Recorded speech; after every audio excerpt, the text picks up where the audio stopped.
And we are back. First episode of the year. Episode 314, as a matter of fact. Yeah, that's right. And it's the Horror Guys, in case you're not aware of that. It is. And I'm Kevin. And I'm Brian. And we're going to talk about some horror movies. We're going to wrap up our Christmas season with 3 more holiday films, and then we're back to normal.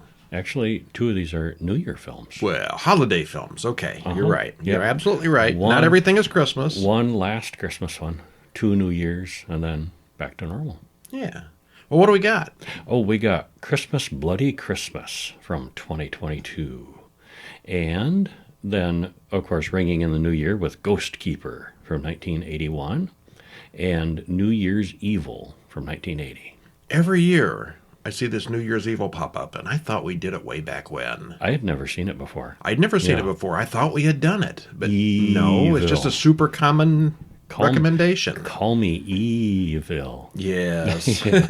That's what the killer does when he calls in one time. And then we got the spanking brand newish Heretic and Street Trash.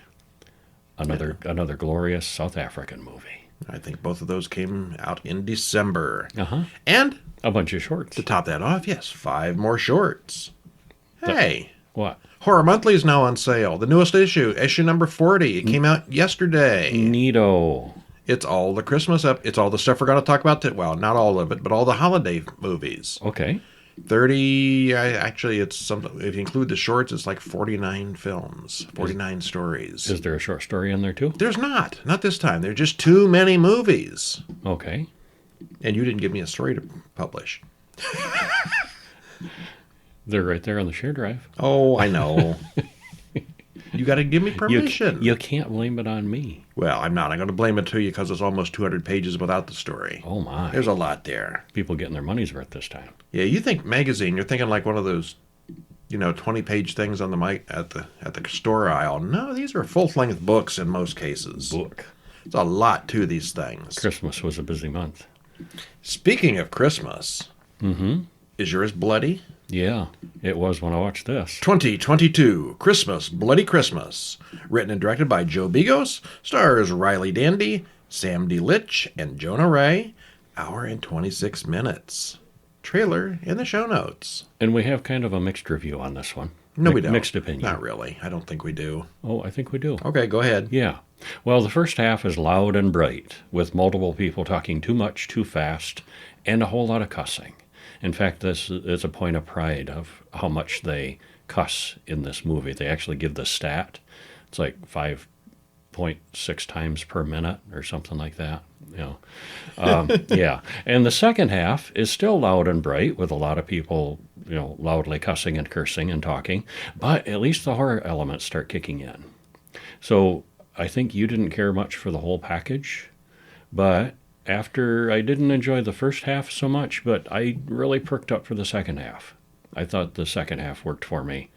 I thought it became more science fiction-y, started reminding me a little bit of Terminator and Hardware with a unstoppable robot hunting after this girl. And I was so turned off after the first half, the second half couldn't have saved it no matter what it did. Okay, see, that's where we differ in opinion. Okay. The second half saved it for me.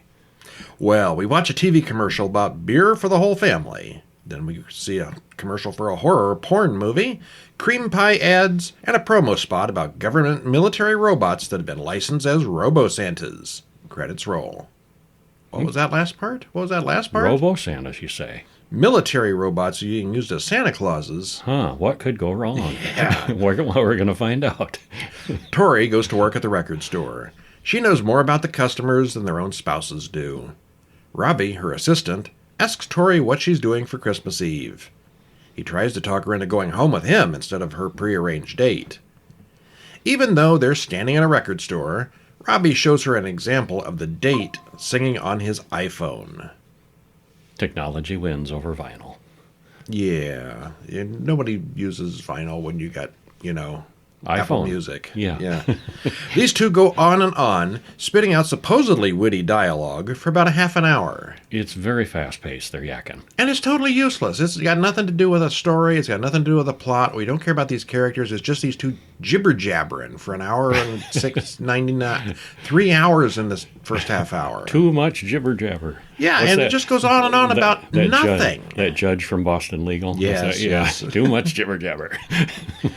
Yeah, the two then drop off some whiskey for Lana, who works at a toy store. It's closed now after hours, and the toy store employees are having their Christmas party. They all make fun of the Robo-Santa they have, but there's news reports of a Robo-Santa recall.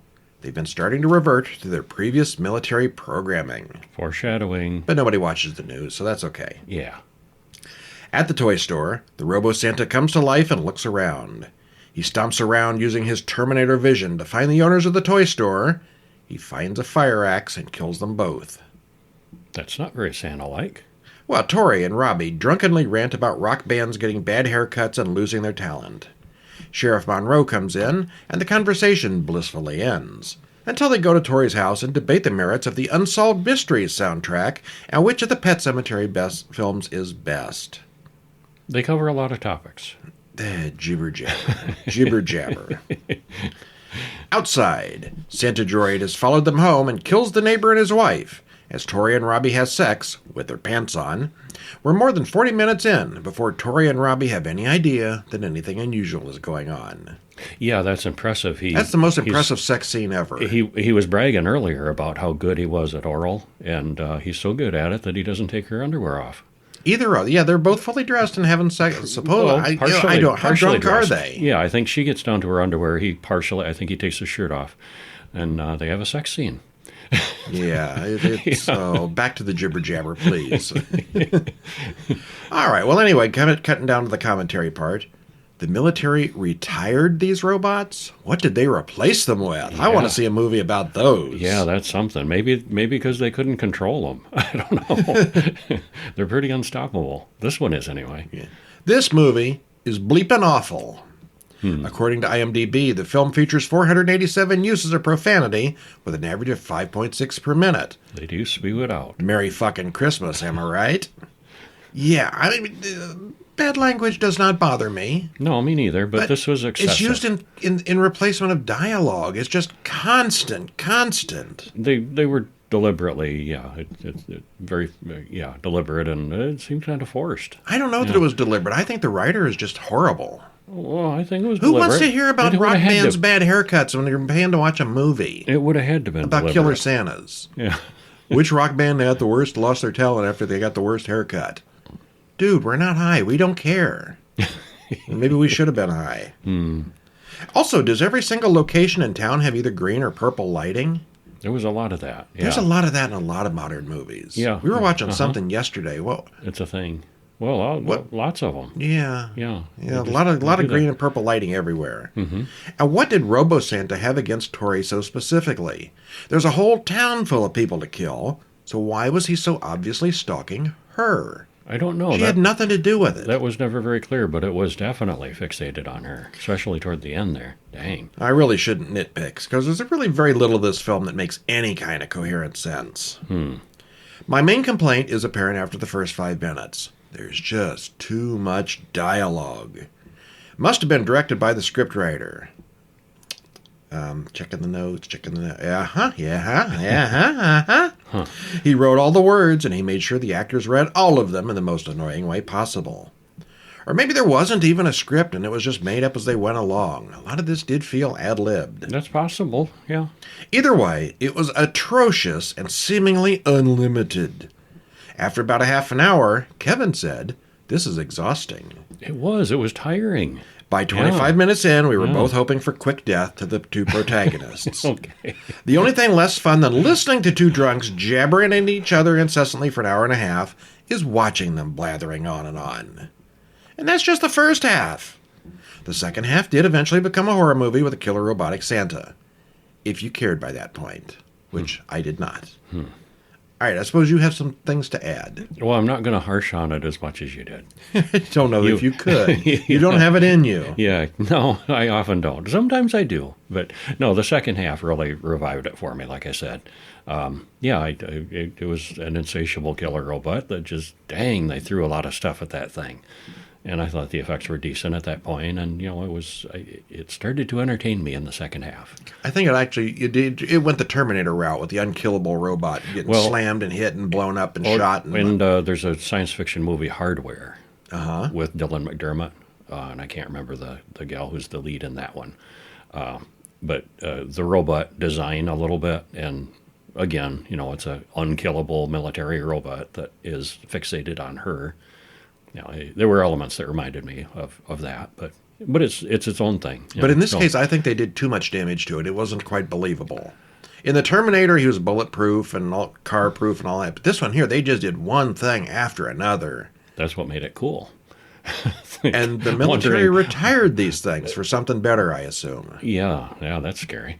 All right. Anyway. Well, Christmas is finally over. Now it's time for New Year's. 1981's Ghostkeeper, a.k.a. Ghost Space Keeper. Okay. So it's one word or two words, depending on how you want to look at it. They just couldn't make up their mind. Directed by Jim Makichuk. Written by Jim Makichuk and Doug McLeod. Stars Reva Spear, Murray Ord, and Sherry McFadden. Hour and 29 minutes. Trailer in the show notes. This feels kind of like a made-for-TV movie, but I don't think it was. No, it's low budget. In fact, it's so low that they ran out of money halfway through production, and they kind of winged it in the second half. You can kind of tell, too. Mm-hmm, yeah. I think it would have been interesting to see what the result would have been with sufficient funds. I think it could have been potentially a really good movie. As it is, it's not a great film, but it did keep us watching and interested till the end. It's adequate. Has a lingering 70s vibe, a great setting, a little suspense, and we thought it's worth checking out overall. About halfway through, I had to look up and see what year that movie Ghost Story came out. Mm-hmm. And it was the year before this. Okay. This was clearly kind of modeled on that in a lot of ways. A bit, yeah. The filming looks a lot like it. Mm-hmm. It has that same vibe. Uh-huh. Yeah. Well, we're told that there's a legend about the Wendigo in the Native American folklore. And credits roll. Okay, it's a Wendigo movie. We know that. Yep. We're going Spoiler. Into it. Except, yeah. Jenny and Marty enter the Mount View General Store and immediately make fun of the man inside who offers them coffee. Because that's how you can tell tourists, because they make fun of the locals. The storekeeper plays along with a bumpkin stereotype that Marty expects. Soon, Chrissy shows up on her snow machine, and she complains about how boring it is at the lodge. Her date is even more boring. Why would you go to a snow lodge, snow skiing vacation if you don't like skiing in snow? Yeah, I don't understand that. Yeah, she should have expected what the main activity was. You're going to be either doing the cold activities or stuck indoors. What were you expecting to do? Yeah. Well, the storekeeper warns him that the mountains can be dangerous. There are worse things out there than getting lost. Harbinger. The three tourists ignore him and ride up the mountain on the snow machines. Of course they do. Do you think they're going to get lost? Do you think something bad's going to happen? They always ignore the Harbinger in these movies. They soon decide that it's a good idea to drive across property marked no trespassing. They soon come upon an abandoned lodge, and that's when Chrissy crashes and her machine won't start. The snow has drifted really deep here, and it's tough climbing to get to the lodge, and they force their way inside. It's a swanky place, but from the dust, it's been unoccupied for a long time. Oddly enough, the heat is turned on. Somewhat. It's still pretty cold, but it's not freezing in there. The blizzard continues, and they decide they need to stay the night. Each of the three explores the old place. It's New Year's Eve, so no one at the lodge is going to even notice that they're missing because of the partying. Jenny hears someone whispering her name, and we see an eye. Someone is watching them. Mm-hmm. Later, she tells the others that she thinks they may not be alone in the building. Then Chrissy tells the others how she seduced her teacher in the 8th grade for $40. Classy. Where'd that come from? Marty goes off to see if there's a wine cellar. The place has been abandoned for decades, but they might have wine in the wine cellar. They might have left it behind, yeah. Well, he screams when he finds an old woman in the kitchen. You can't stay here. You gotta go. Now. The three really have no choice but to stay with the weird old woman, who says her son also lives with her. And at this point, we've pretty much got the plot figured out, we think. We think. Well, where's the ghost? Jenny is clearly jealous of Chrissy, and Marty is a bit of a jerk about it. She blames him for sleeping around, and he gaslights her. You're scared of flipping out, just like your old lady. Oh, one of these people has mental illness, because maybe this is all going to be imaginary. Maybe. We see the old woman listening to the argument outside. All right, we'll stop there because the violence is just about to begin. Mm-hmm. Good times. Of course, there's only 3 characters. So there's a limited body count. Yeah. Because there's only 3 of them. Well, it's a New Year's movie, not Christmas. This time I'm wondering where the old woman got her food and supplies. Yeah, she wouldn't have, if What everything did was they cleaned eat out. if they've been hiding and the mother and the son have been living there for years? The kitchen really did look bare. Yeah? Yeah. Well, we know from the opening that there's going to be a Wendigo in this. The setting immediately reminded me of 2006's Cold Prey, where they break into an abandoned lodge in the winter. Mm-hmm. Or even kind of The Shining from 1980 with the cold, snow, everything. And trapped in a lodge. But the main plot is completely different from those. As you said, the director ran out of money halfway through the film and mostly just ad-libbed the second half. The monster only appears in flashes, and he's really not very good. At one time, you thought the monster was the son. Mm-hmm. It's not. They're just 2 guys that kind of look alike. Yeah. And, yeah. There's no on-screen violence at all, which is why I thought maybe it was made for TV. And there's only a few characters, so the body count is low. It's a slow burn. The acting is mediocre at best, and it's a plot we've seen before. Still, it's got a good bit of suspense. The setting is interesting. We were never quite sure how it was going to end until it did. Which I suspect the same could be said about the director. Yeah. How are we going to wrap this up? Yeah, with no money. Overall, it's not a good movie, but I didn't hate it. I thought it was kind of entertaining. I was interested and not bored, Yeah. which is a criteria that I look for. Yeah. All right, another so bad it's good. Mm-hmm. Would you agree with that phrase? I would. 1980s, New Year's Evil. A glorious example of 1980s slasher movies. Oh, it certainly is. Remember, Yes. in the 1980s, Friday the 13th had just come out like a month before this. Halloween hadn't come out very long before this. Halloween was 2 or 3 years before. The slasher genre was a little bit new. There was no Chucky. There was no catching on. Pinhead. Mm-hmm. I'm not sure that Freddy was even out at this point. So slashers were kind of a new thing. Mm-hmm. Yeah. Directed by Emmett Olson, written by Leonard Neubauer and Emmett Olson, stars Roz Kelly, Kip Niven, and Chris Wallace. Hour and 25 minutes. Trailer in the show notes. Well, spoiler free. It was by today's point of view, we'd say it was a fairly standard formula slasher movie at its core.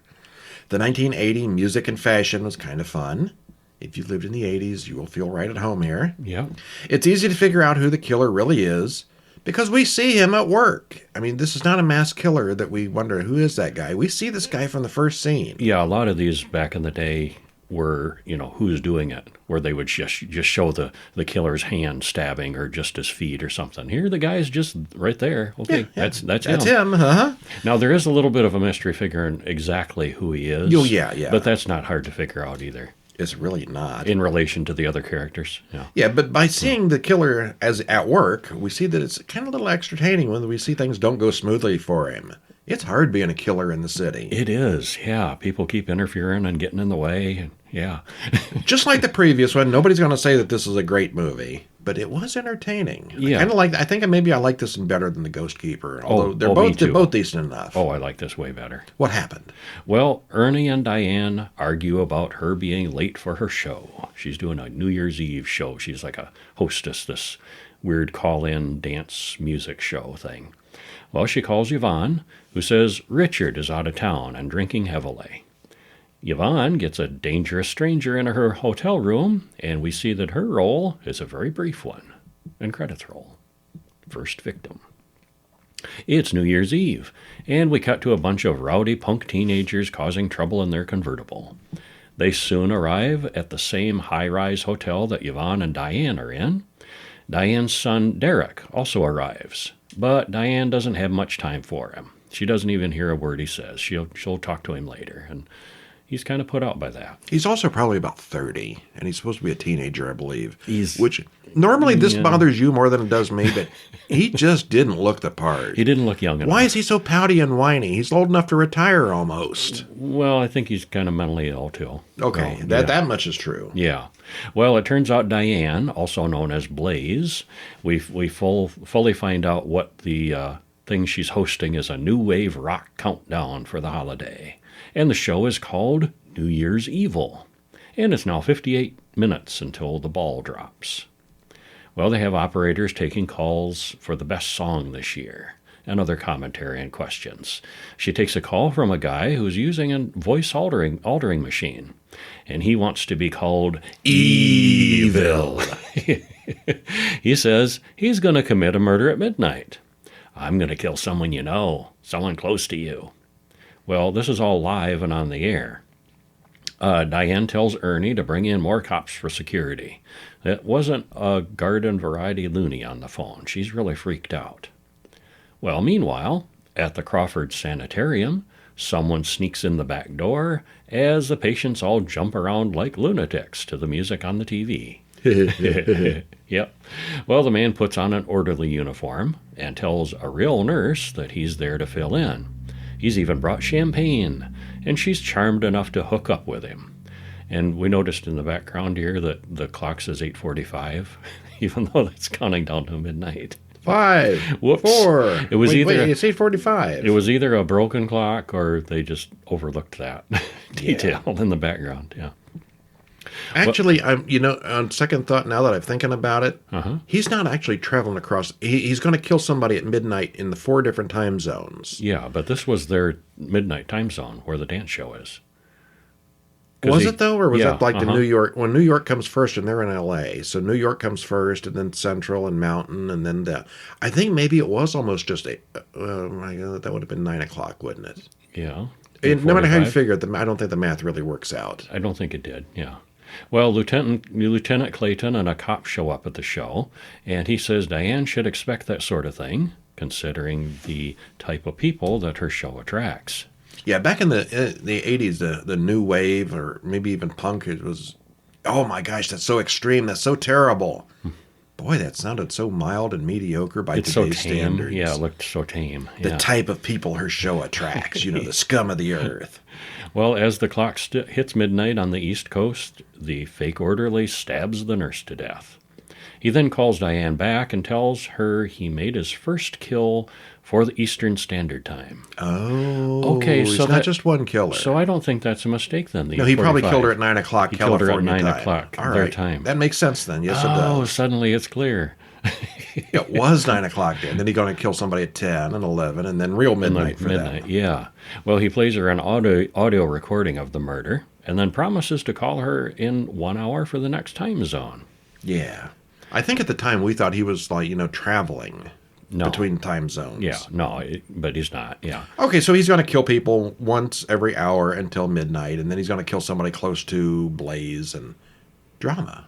And meanwhile, Derek takes some pills and shows us that he's not quite normal. He's not quite normal. He's a weird young man. Well, it's a pretty standard slasher. No flashers. No flashing. But this time we see the killer's face very early on. Who he actually isn't revealed until kind of toward the end. It's really not that hard to guess, though. I was never into this kind of music back in the 80s, but nowadays it sounds so tame. I assume that the bands were real musicians, but I've never heard of them.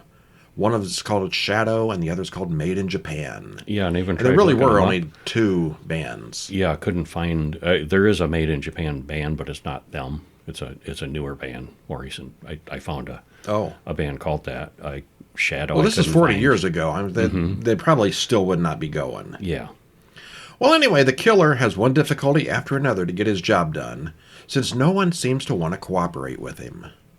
Does the third murder ever actually happen? Yeah, it does. He chases that girl around the drive-in movie theater, and she crawls under something, and the cops show up, and he runs away. Did he ever actually kill anybody at that point? I think he missed that one. He missed that one, but he got a different one. Okay. Yeah, he did. Yeah. Well, a lot of people die in this, yeah. It's more than just the 3. He's got a pretty good body count, yeah. Hey, it's 2025, and it's time for some movies. that aren't holiday stuff. Okay. Yay! Yay. Christmas is over. Hey. All right. First up, we have Heretic from 2024. Written by Scott Beck and Brian Woods, directed by them also. Stars Hugh Grant, Sophie Thatcher, and Chloe East.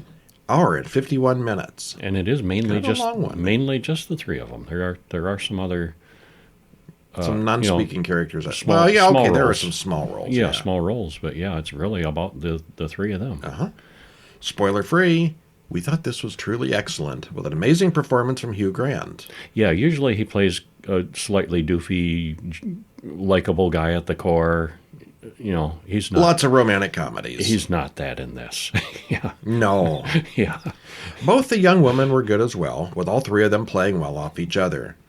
It's kind of surprisingly talky, but there's plenty of tension and weirdness to keep it interesting. We'd highly recommend it. Yeah, very, very good. This, normally I talk about, jibber jabber as early it'd be a terrible thing in that earlier movie. But done right, This is it works. done right. It's almost all talking. There's not a lot of violence in this, but it's really entertaining. Yeah. It's kind of like a stage play. Do it right, and jibber jabber works. Yeah.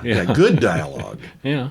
Well, what happened? What's it about? Well, two girls are sitting on a bench, and they're discussing porn movies and how to prove the existence of God. No, how porn movies prove the existence how of God. how porn movies, right? You're going to have to watch to figure that one out. Yeah. It's some logic. Yeah. Well, they're on some kind of religious mission to convert as many people as possible to Mormonism. Sister Barnes and Sister Paxton walk through town trying to proselytize to everyone they pass, and it's not very successful. It wasn't clear to me that they were talking Mormons until about halfway through the movie. Mm-hmm. They just seemed like generic religious proselytizers. I guessed right away it was Mormonism, but Well, yeah, it's a good guess, but yeah. and it definitely is. Oh, yeah. Well, they both finally make their way to their destination, a big house behind a metal fence, in the rain. They chain up their bikes outside. It's nice and sunny when they're in town walking through, handing pamphlets to people. By the time they get to the house, it started to rain a little bit. It's raining And heavily. as they get to the door, Yeah. they're soaked. Yeah. Well, the man inside, Mr. Reed, finally opens the door and welcomes them inside. He had contacted the church, asking for missionaries to stop by. They can only come in if there's another woman present.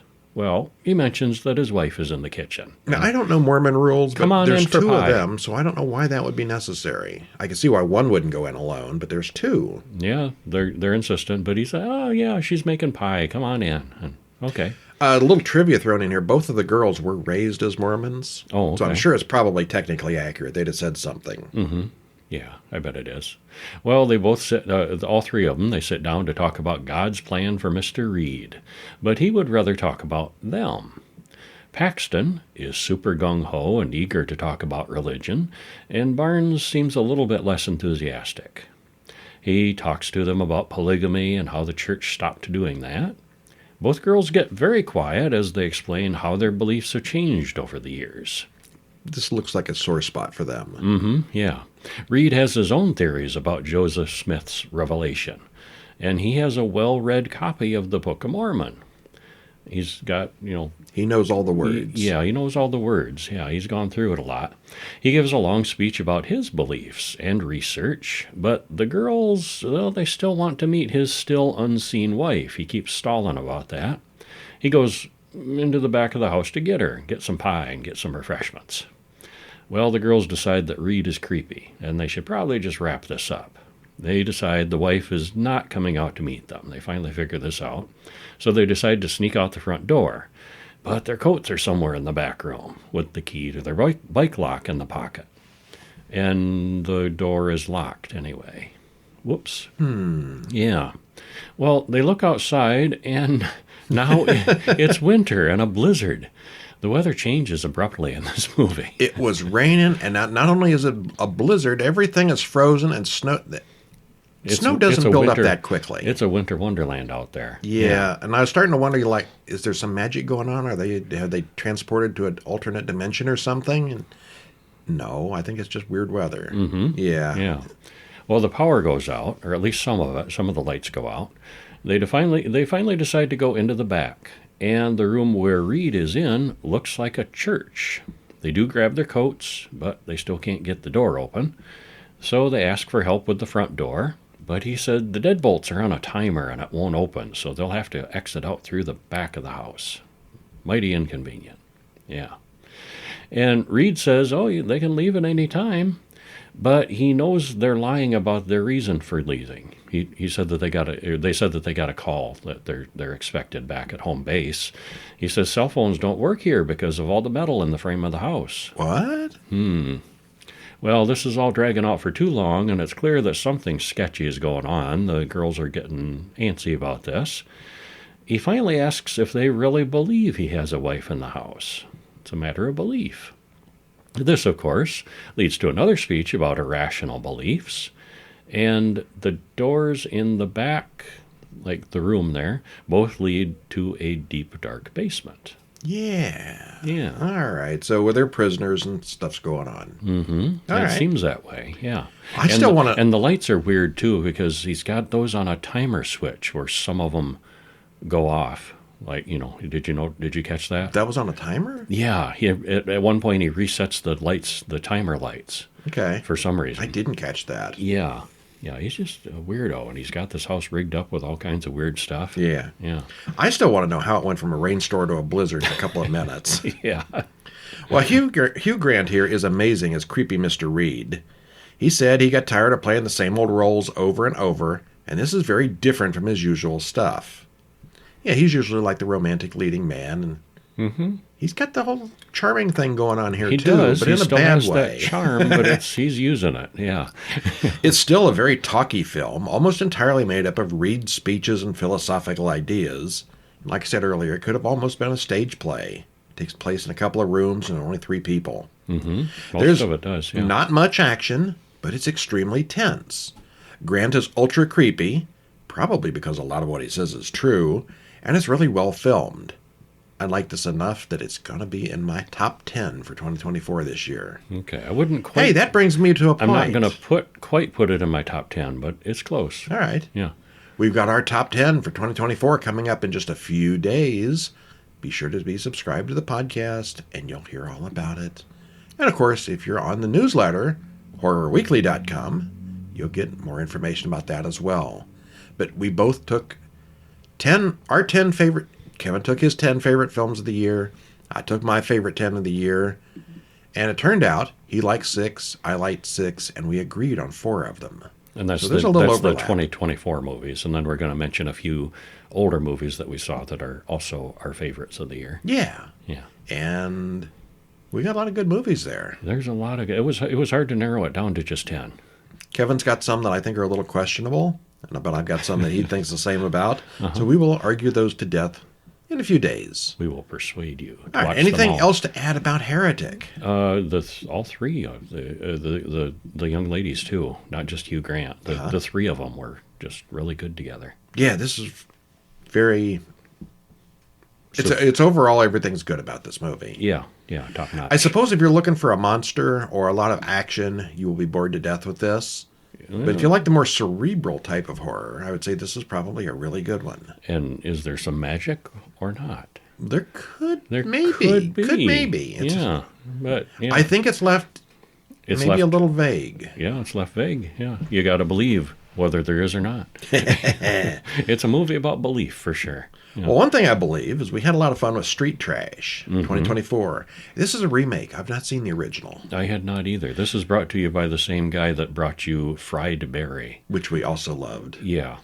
Directed by Ryan Kruger, written by him and James G. Williamson and Roy Frumps. Stars Sean Cameron Michael, Donna Cormack Thompson, and Joe Vaz. Hour and 25 minutes. And it says coming 2024. I believe this is on Shudder right now. I think that's where we watched it, I think. Yeah. Well, it's a reboot of a 1987 film by the same name. Truly a classic of cinema. Have you seen it? No. Okay, I have not either. I have not seen the original. We should have, though. But this is truly a classic of cinema. It's entertaining and fun, for sure. The body horror gore is over the top. The humor and the action is well done. It's weird throughout, with a hyper-reality science fiction vibe. It was a hoot. Yes, it was. I'm going to say if you liked RoboCop, with ignoring the whole RoboCop bit, it does the kind of have that aesthetic of the same city vibe and the crime and everything, I think it had a lot of the same aesthetic to it, yeah. Yeah, somewhat, yeah. Especially that toxic waste scene. Yeah. All right, what happens? Well, the loudspeaker calls for volunteer number 85, and a man comes in to be handcuffed to a chair. At least they're volunteering. He's not exactly a volunteer, yeah. He's injected with something pink and glowy as the scientist watches for a reaction. He gets one. He gets one, yeah. There's a great deal of screaming before the patient passes out, and then his head starts pulsing, and his intestines pour out onto the floor, and it only gets worse from there. The scientist is pleased, and credits roll. It's a success. Yay! We get an ad for how wonderful it is to visit Cape Town, South Africa, interspaced with reports of rioting, monopolies, homelessness, power cuts, and all kinds of bad things. I know I didn't want to visit there after this. Well, this is an alternate. I mean, I don't. It's a near future. Cape Town is not that bad, as bad as they portray it here. Well, between this one and the Fried Berry movie, I think the director thinks it's that bad. He's focusing on the worst things. Yeah. Well, there's also the Rat King, who leads the revolutionaries.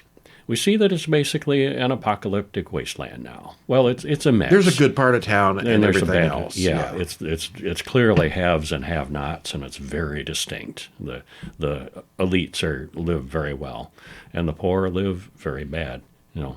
Well, one man leads the police on a chase through town. This goes really bad for the cop, who loses his penis in the process. At one point, he shoots him in the face with a bag full of Viagra, and then when things get bigger, he gets it stuck in a metal closing gate, and it gets cut off. Ow. Yeah. Yeah, so that kind of gives you an example of where this movie's going. Uh-huh. Sets the tone. Yeah. Ronald and Chef watch Alex beat up some muggers. Ronald gives a new battery to pay off Rat King's henchmen.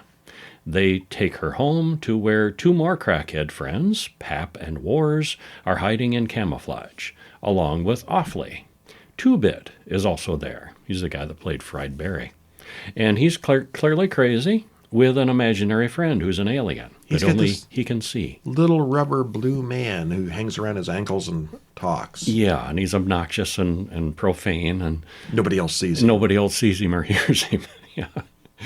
The speakers announce the citywide curfew is now active, so the whole group goes to sleep. The next day, Ronald and Chef give Alex lessons on being homeless. She doesn't need lessons. She's already pretty good at it. Well, they watch Mayor Mostert. He's campaigning for re-election.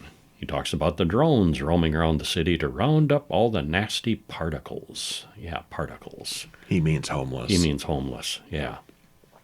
Mayor Mostert goes to his scientists' test subjects, and they watch the woman breathe in gas and then mutate horrifically. She dissolves into a puddle of multicolored goo, and the mayor is pleased. A solution to homelessness. Woot! Yeah. Well, we hear a story about how Ronald goes to Sex Addicts Anonymous and seduces people for money. We also hear about how Wars and Pap created an all-new drug. Two-Bit shows Alex his tattoos. Outside, one of the drones gasses a homeless guy who melts like the others. It's quite a display. Well, the Rat King's goons are coming for Alex, and when Two-Bit gets annoyed, he runs them off. Later, Ronald and Alex trade sad stories. So we should stop there, shouldn't we? Probably should, yeah. Yeah. Bad things happen. Yeah. All right, well, where do our human bodies store up all that yellow and blue paint? There's a lot of it. If you like the toxic waste scene in the original RoboCop film and thought they should make a whole movie about that, then this is for you. It's a very juicy movie. The gore and body horror effects are really over the top and a lot of fun. As we said earlier, it's brought to you by the same writer and director that did the amazing Fried Berry from 2020. It's also based on the 1987 film of the same name. So yeah, a lot of homeless people get melted in this. They get turned into colored paint. Mm-hmm. But the bad guys get theirs, too. And it's got some crazy over-the-top violence and fighting, and yeah, it's cool. Yeah, it is. Yeah. Don't take it too serious. No Heretic. And Gary Green, he's the Fried Berry guy. He tops the crazy. He's not the star of the movie, but he's one of the more noteworthy characters. Yeah, his little sidekick. And it's funny, too, because he has moments of lucidity, too. where he'll spout off something that just sounds completely sane and rational. And yeah, yeah, it's very good. Yeah. What's your favorite of the week? Oh, I'm going to have to go with Heretic. I think I'd probably have to go with Heretic, followed by Straight Trash. Yeah. For favoritism. Yeah, the holiday movies, Yeah. none of them were great. No, they were okay. This time. Yeah. A lot of good ones earlier in the month, but not this week. Yeah, Heretic was the winner of the week, I would say. All right, time for some short films. We're going to start out with, they're all 2024s. We got The Eyeless Man, written and directed by Scott McMillan. Stars Susan Sims and Paul Lapsley. Under 5 minutes, and you can watch this whole thing on YouTube. Okay. What's this one about? Well, Kirsten is home alone, standing out at her window smoking. She sees a strange bald man with no eyes outside. She reaches for her phone to take a picture. And I'm like, don't turn away from him. You know what's going to happen. He's going to be gone. Well, and sure enough, he's gone. Yep. When she turns back. Well, then she starts getting calls from an unknown caller, and she regrets answering. Yeah, don't answer those calls. Yeah. It's only got 2 actors on a simple set, so it probably didn't cost much to make, but it's effective. Full story with suspense.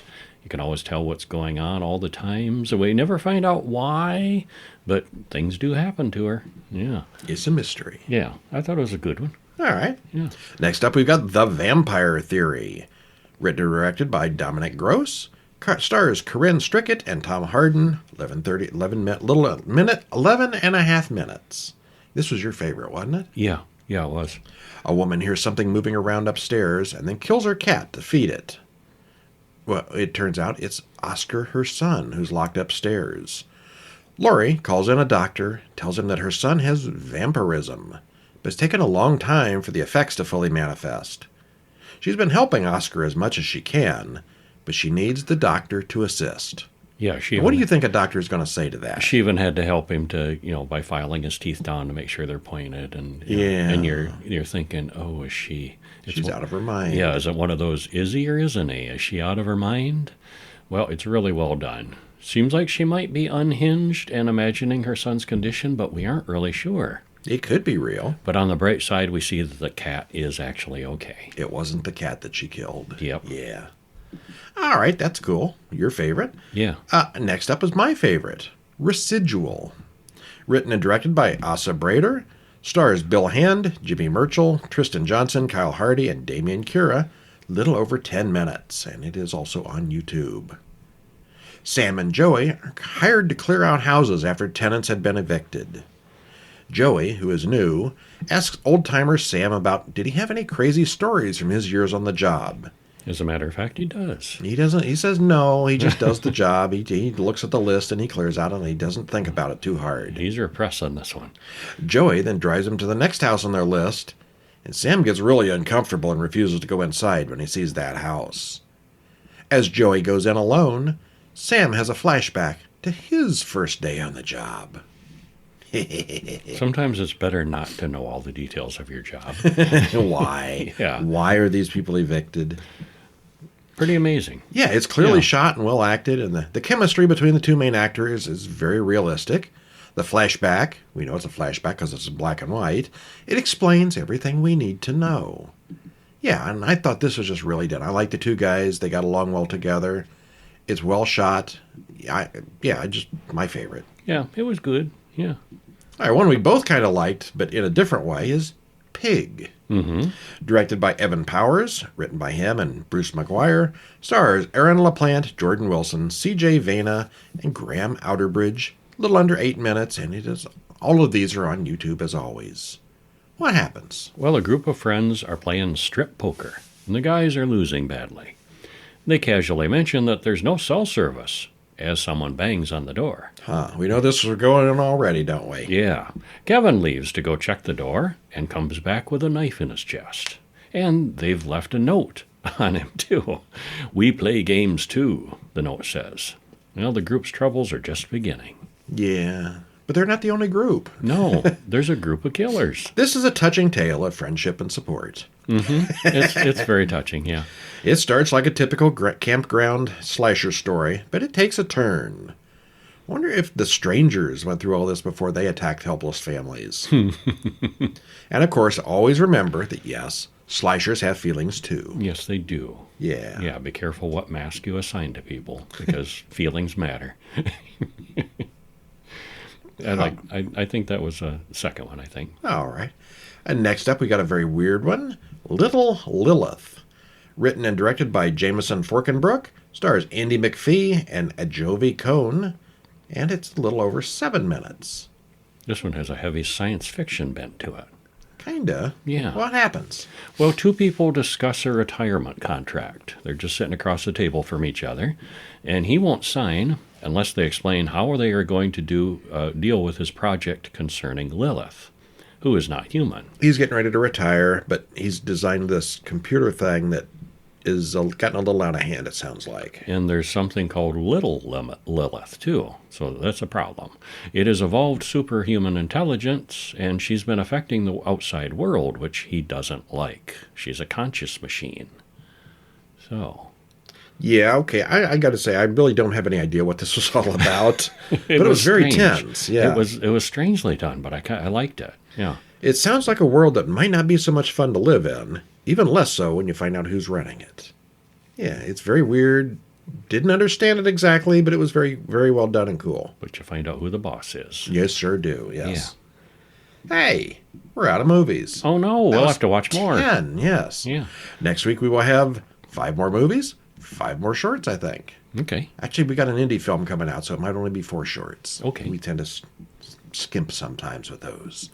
And as we said before, in a few days, stay tuned. We will have our top 10 of 2024 podcast and newsletter coming out. Nice. If, of course, you are really into the holiday horror films, you can pick up issue 40 of Horror Monthly at horrormonthly.com. And it's got all the movies, all the, what were they, Christmas and Christmas. New Year's. A little bit of New Year's, mostly Christmas. Advent calendar, stuff like that. Yeah, mostly Christmas. Mostly Christmas. We watch a different holiday movie every day in December, and they are all in issue number 40. Next month, issue 41, we get back to our somewhat random movies. Regularly scheduled programming. Yeah. All right, well, that's it for this week. I'm Brian. And I'm Kevin. And we'll see you next week. See ya.